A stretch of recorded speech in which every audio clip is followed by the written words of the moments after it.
Hello friends, मैं हूं doctor Amita Tiwari, स्त्री रोग विशेषज्ञ। इस समय जो भी महिलाएं प्रेगनेंसी के लिए प्लान कर रही हैं या इनफर्टिलिटी का ट्रीटमेंट ले रही हैं, उनके दिमाग में कोविड वैक्सीन से रिलेटेड बहुत सारे क्वेश्चन हैं।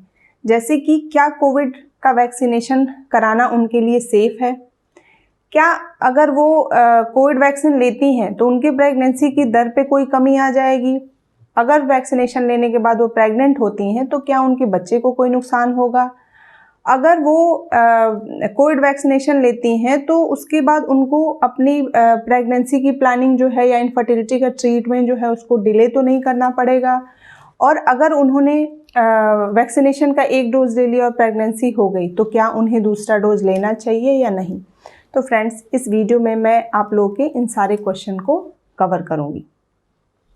पहला क्वेश्चन ये है कि क्या कोविड वैक्सीन लेना इन महिलाओं के लिए सेफ है? तो हाँ, कोविड वैक्सीनेशन कराना इन महिलाओं के लिए बिल्कुल ही सेफ है। कोविड वैक्सीनेशन कराने के बाद ये पाया गया है कि आप में इन्फेक्शन का दर कम हो जाएगा, और अगर इन्फेक्शन होता भी है तो उसकी जो सीवियरिटी है, जो सीवियर इन्फेक्शन है, उसके चांसेस कम रहेंगे। तो इसलिए आपको कोविड वैक्सीनेशन ज़रूर कराना चाहिए। दूसरा क्वेश्चन ये है कि अगर आपने कोविड वैक्सीन लिया तो क्या आपके प्रेगनेंसी रुकने की दर कम हो जाएगी? तो फ्रेंड्स, बिल्कुल नहीं। जितनी भी स्टडी हुई हैं उसमें ऐसा बिल्कुल नहीं पाया गया है कि अगर आप कोविड वैक्सीन लेते हैं तो आपके प्रेगनेंसी रुकने की दर कम हो जाती है या इनफर्टिलिटी का ट्रीटमेंट ले रहे हैं तो उस पर कोई इफेक्ट होता है। अब एक क्वेश्चन ये है कि अगर आपने कोविड वैक्सीनेशन कराया और आप प्रेग्नेंट हो गई तो क्या इसका कुछ एडवर्स इफेक्ट बच्चे पे पड़ेगा? इससे रिलेटेड हमारे दो कंसर्न है। पहला ये कि क्या बच्चे में इस वैक्सीनेशन की वजह से इन्फेक्शन तो नहीं चला जाएगा, और दूसरा कि क्या बच्चे को कोई जन्मजात विकृति तो नहीं हो जाएगी, बच्चे अबॉर्शन का रेट तो नहीं बढ़ जाएगा, बच्चे की बढ़त तो नहीं कम हो जाएगी, और समय से पहले डिलीवरी तो नहीं हो जाएगी। तो फ्रेंड्स, अभी तक जो भी स्टडी हुई है उसमें ऐसा नहीं पाया गया है कि जो कोविड वैक्सीन लेने की वजह से बच्चे को कोई इस तरह के नुकसान हैं। प्रेगनेंसी और लैक्टेशन में कोविड वैक्सीनेशन कितना सेफ है, लेना चाहिए नहीं लेना चाहिए, इस पे मेरा एक अलग से वीडियो है, उस वीडियो को भी आप लोग जरूर देखें। एक क्वेश्चन दिमाग में ये आता है कि कोविड वैक्सीनेशन हमने ले लिया तो क्या हमें प्रेगनेंसी डिले करना चाहिए? तो फ्रेंड्स, कोविड वैक्सीनेशन लेने के बाद प्रेगनेंसी को डिले करने की ज़रूरत नहीं है, लेकिन यहाँ पे मैं एक बहुत ही इम्पॉर्टेंट पॉइंट आपको बताना चाहती हूँ कि अगर आपने वैक्सीनेशन का एक डोज लिया, जो भी एंटीबॉडी बनती है उससे काफ़ी हद तक प्रोटेक्शन रहता है, लेकिन हमें अभी तक ये नहीं पता चल पाया है कि वो एंटीबॉडी कब तक प्रोटेक्ट करेगी। तो वो एंटीबॉडी आपको अगले 9 महीने प्रेगनेंसी में प्रोटेक्ट करेगी कि नहीं करेगी। इसलिए अगर आप दोनों डोज लेते हैं तो अच्छा एंटीबॉडी बनेगा जो कि थोड़ा लंबे समय तक चलेगा। तो अगर पॉसिबल हो तो आप कोविड वैक्सीनेशन के दोनों डोज लें और उसके बाद प्रेगनेंसी करें, तो ये ज़्यादा बेहतर रहेगा। अगला क्वेश्चन ये दिमाग में आता है कि अगर प्रेगनेंसी हो गई एक डोज लेने के बाद तो क्या हमें दूसरा डोज लेना चाहिए? तो फ्रेंड्स, कोविड वैक्सीन को प्रेगनेंसी और लैक्टेटिंग फीमेल्स में देना चाहिए कि नहीं देना चाहिए, इस टॉपिक पे अभी रिसेंट अपडेट क्या है, स्टडी क्या कहती हैं, हमारे देश में और दूसरे देश में क्या इस वैक्सीन से रिलेटेड चल रहा है, इस पे जो मेरा वीडियो है उसको भी आप लोग ज़रूर देखें।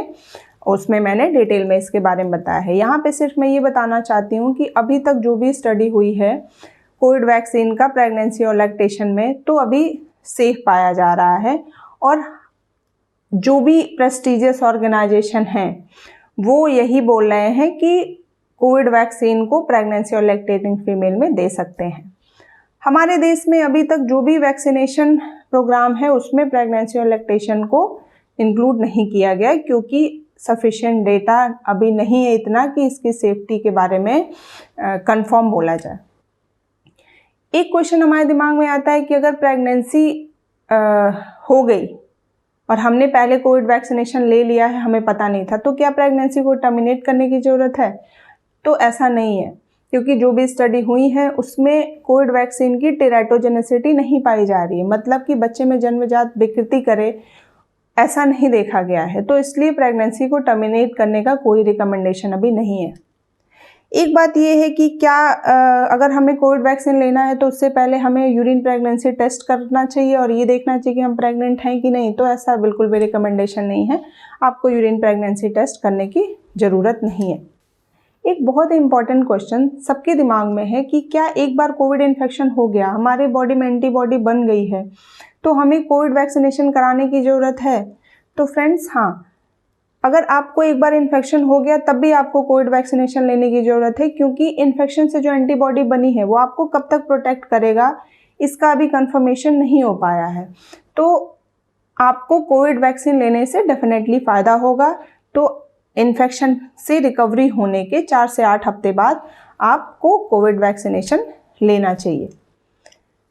एक बात ये है कि अगर आप बीपी के मरीज हैं, डायबिटीज़ है, आपको लीवर की बीमारी है, किडनी की बीमारी, हार्ट की बीमारी है, तो क्या आपको कोविड वैक्सीनेशन लेना चाहिए? तो इसका आंसर ये है कि हाँ, आपको लेना चाहिए, क्योंकि ये जो इस तरह के जो पेशेंट हैं वो हाई रिस्क कैटेगरी में आते हैं। अगर इनको इन्फेक्शन होता है कोविड का तो ये इन्फेक्शन सीवियर हो सकता है। तो अगर आप कोविड वैक्सीनेशन कराते हैं तो आपको सीरियस कोविड इन्फेक्शन होने के चांसेस कम रहे, तो डेफिनेटली नॉर्मल पॉपुलेशन के कंपैरिजन में आपको कोविड वैक्सीनेशन लेने से ज़्यादा फायदा होगा। तो फ्रेंड्स, इस वीडियो में हमने कोविड वैक्सीनेशन से रिलेटेड काफ़ी क्वेश्चन कवर किए। इसके अलावा भी अगर आप लोगों का कोई क्वेश्चन है तो कमेंट सेक्शन में ज़रूर लिखें, और अगर आपको मेरा ये वीडियो अच्छा लगा हो तो इसको लाइक करें और दूसरों को शेयर भी करें, जिससे उन्हें भी बेनिफिट हो सके। और अभी तक अगर आपने मेरा चैनल सब्सक्राइब नहीं किया है तो प्लीज़ कर लें, जिससे मेरा अगला वीडियो भी आप तक पहुंच सके। Thank you.